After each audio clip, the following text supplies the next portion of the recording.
So yan mga Lodsi, no, as of now, no, so the time is 6:19 San Mateo, Isabela, no. So yan, ilawan natin. So yung solar panel ko, yan, buhay pa. So matibay pa mga Lodi. Ayan. So gabi po sasalanta si Uwan.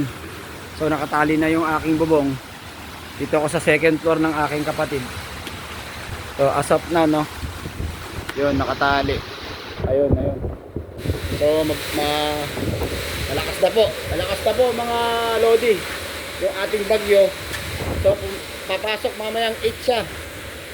Mamayang 8 po. Ngayon, pero ngayon sumasalanta na po siya, may kuryente pa rin naman. Hindi pa nagba-brown out mga Lodi, no. So napakalakas na po yung hangin natin. Hangin na may kasamang ulan mga Lodi. Yan. Mga ka-DIY. So be safe po, no. Ingat po kayo. So yan. Ingat. Yan. Ingat po. Medyo umaawing-awing po, no. May awing-awing po siya mga Lodi.